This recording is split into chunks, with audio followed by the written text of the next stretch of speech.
नमस्कार मित्रांनो, KR3 share market training सेंटरमध्ये आपले स्वागत आहे. आज मार्केटची पोझिशन कशी होती ते आपण पाहूया. काल मार्केट 17,546.65 ला बंद झालं होतं. आज गॅप अप ओपन झालं 17,670.85 ला. तिथून स्लाइटली खाली आलं आणि त्याने लो रेकॉर्ड केला 17,646.55 चा. त्यानंतर मार्केटने मागे वळून पाहिलं नाही. वॉटर रॅली टुडे 276 पॉईंट्सची रॅली आज बघायला मिळाली. 17,822.95 पर्यंत मार्केट आज गेला. तिथे क्लोजिंग दिली. मार्केटने जो हाय रेकॉर्ड केला तो 17,843.90 चा जो लाईफ टाइम हाय आहे निफ्टी 50चा. तिथून स्लाइटली डाऊन होऊन 17,822.95 ला मार्केट आज बंद झालं. 1.57% अप साईडला बंद झालेलं आहे मार्केट. आज सकाळीच मी ग्रुपला ऑलरेडी अपडेट केलेलं होतं की एव्हरग्रँडे जो चायनाचा इश्यू आहे तो थोड्या प्रमाणात सॉल्व्ह झाल्यासारखा आहे, परंतु त्याच्यात अजूनही थोडीशी निगेटिव्हिटी बाकी आहे. त्यामुळे आपण फ्युचरमध्ये थोडंसं सावध राहूनच काम करायला हवं. त्यानंतर फेडची जी मीटिंग होती त्यांनीही पॉझिटिव्ह संकेत दिले, त्यामुळे आज ही रॅली पाहायला मिळाली. आज FII आणि DII दोघं नेट बायर होते. FII ने 358 करोडची बाईंग केली आणि DII ने 1173 करोडची नेट बाईंग केलेली आहे. त्यामुळे आज ही रॅली बघायला मिळाली. जर निफ्टीची चार्टवरील कॅन्डलची पोझिशन बघितली तर तुम्ही बघा, कंटिन्यू बुलिश ही बुलिश कॅन्डल आज बघायला मिळाली आहे आणि 17,843 चा त्याने हाय रेकॉर्ड केला. आधीचा जो हाय होता तो 17,793 चा होता, जो आज निफ्टी 50 ने तोडला. त्याची RSI ची पोझिशन बघितली तर तो पण स्ट्रॉंग दिसतो. 77 वर आहे RSI आणि MACD ऑलरेडी टर्न झालेला आहे, जो वरती जायचा प्रयत्न करतो आहे, म्हणजे बुलिशनेस कंटिन्यू आहे. निफ्टीचा सपोर्ट आणि रेजिस्टन्स पाहूया. पिवोट कॅल्क्युलेशन्स नुसार पिवोट येतात 17,771 ला. मार्केट वरतीच जायची शक्यता आहे, परंतु तरीही when everything looks good you have to be careful. वरती जाताना मार्केटला पहिला रेजिस्टन्स आहे 17,896 ला, दुसरा 17,968 ला, तिसरा 18,093 ला. जर मार्केट काही कारणाने खाली आलं, प्रॉफिट बुकिंग आली, तर पहिला सपोर्ट 17,698 ला, दुसरा 17,574 ला आणि तिसरा सपोर्ट 17,501 ला. 17,500 ला सायकोलॉजिकली आता स्ट्रॉंग सपोर्ट बनलेला आहे.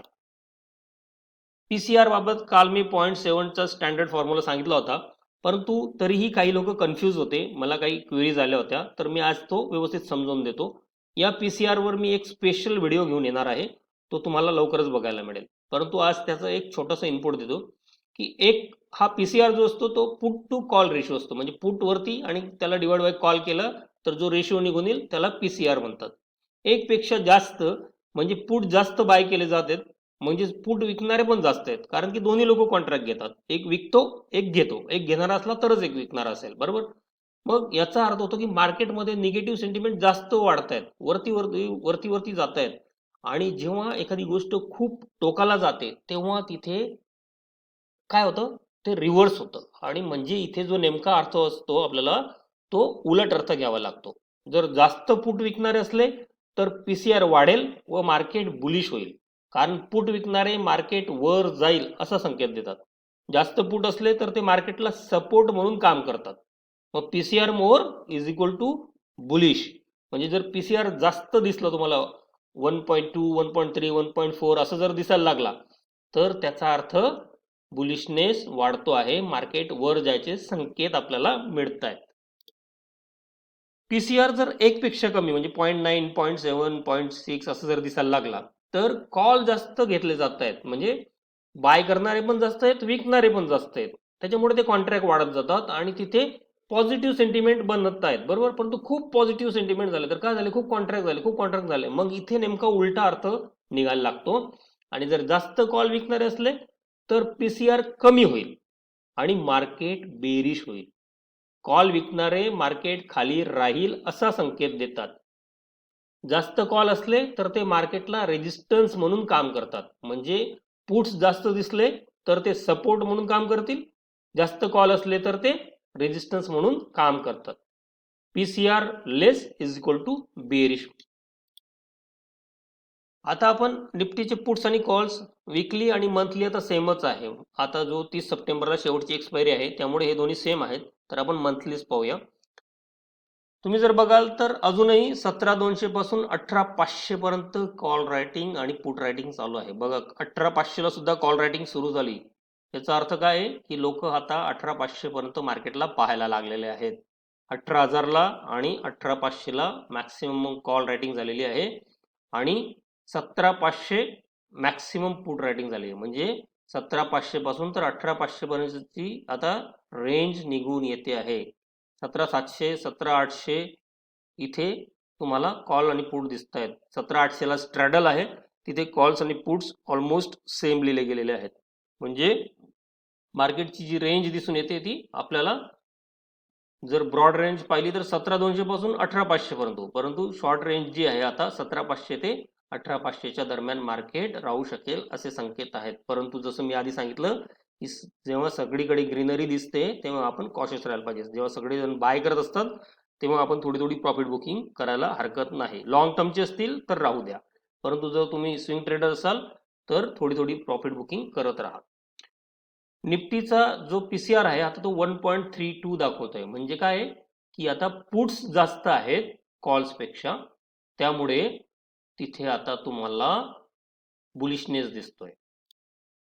जर आपण मॅक्सिमम पेन पाहिला तर 17,700 ला निघून येतो. म्हणजे याचा अर्थ असतो की 17,700च्या आसपास एक्सपायरी एक्सपेक्टेड असते, परंतु हा डेटा रोज बदलतो. जसं आपल्याला कालही 17,500 दाखवत होता एक्सपायरीची, परंतु तो आज 17,800 पर्यंत गेला.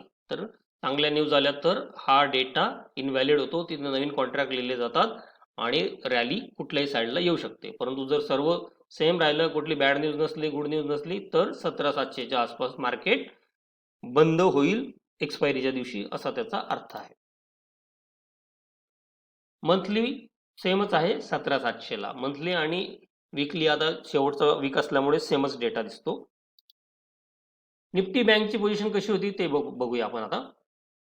काल मार्केट बंद झालं 36,944.65 ला. आज गॅप अप ओपन झालं 37,241.25 ला. आणि तुम्ही जर ग्राफ बघाल तर इथंही काय रॅली बघायला मिळाली, मस्त रॅली. 827 पॉइंट्स वरती गेलं मार्केट. त्याने हा रेकॉर्ड केला 37,830चा आणि तिथून स्लाइटली डाऊन होऊन 37,771.70 ला बंद झाला आजचं मार्केट. त्यांनी जो लो रेकॉर्ड केला होता आज 37,216 ला, म्हणजे 37,241 ला ओपन झालं आणि थोडंसं खाली आलं 37,216 ला.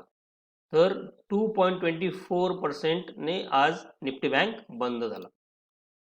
जर त्याची चार्टवरील कॅन्डलची पोझिशन बघितली तर बुलिशनेस दिसतो, बुलिश कॅन्डल आहे आणि त्याला खाली वीक दिसतच नाही. बघा, हिला मारुबोजू किंवा माराबोजू दोन्ही नाव आहेत. माराबोजू म्हणतो कोणी, कोणी मारुबोजू म्हणतो. तर ही कॅन्डल फॉर्म झालेली आहे आणि इथे बुलिशनेस दिसतो. तर उद्याही तिथे पॉझिटिव्हनेस आपल्याला दिसायला पाहिजे. जो RSI आहे तो पण स्ट्रॉंग आहे 65 वर आणि ग्रीन हिस्टोग्राम तयार झालेला आहे. तुम्हाला इथे MACD आणि सिग्नल लाईनवरही बुलिशनेस दिसतो आहे. जर सपोर्ट आणि रेजिस्टन्स बघितला तर पिवोट्स नुसार 37,606 ला पिवोट येतो. मार्केट वरती जात असताना 37,996 ला पहिला रेजिस्टन्स, 38,221 ला दुसरा रेजिस्टन्स आणि 38,611 ला तिसरा रेजिस्टन्स आहे. सपोर्ट खाली जाताना 37,382, 36,992 आणि 36,767 ला आहे.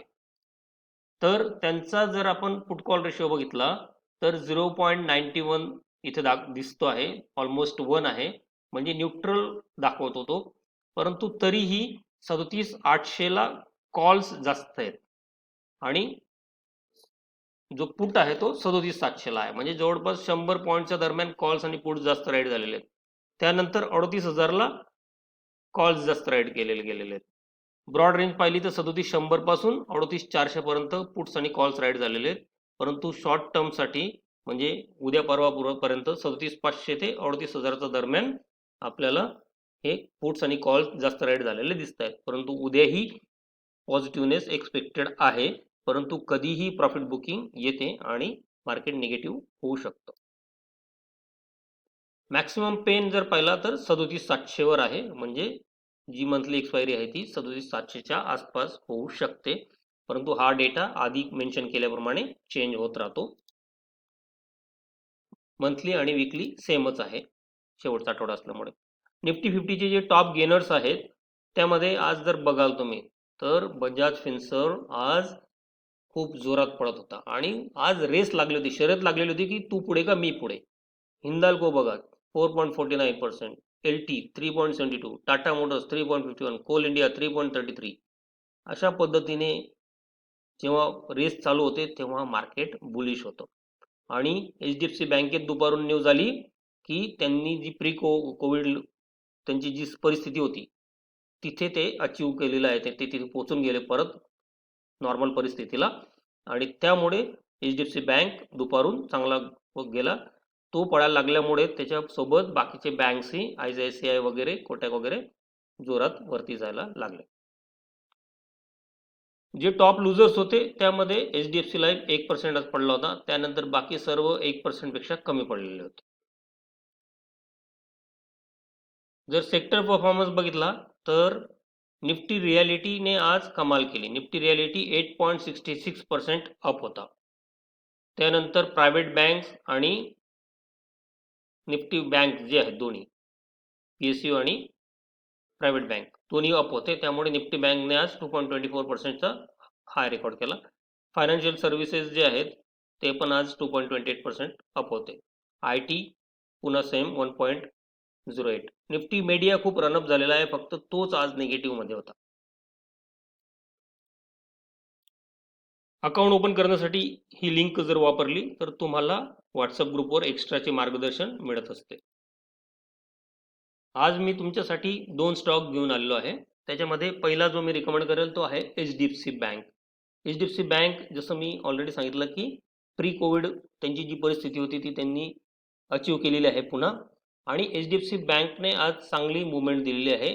तिथेही 12 बाजू कॅन्डल दिसते, खूप चांगलं व्हॉल्यूमने आज कॅन्डल वरती आलेली आहे.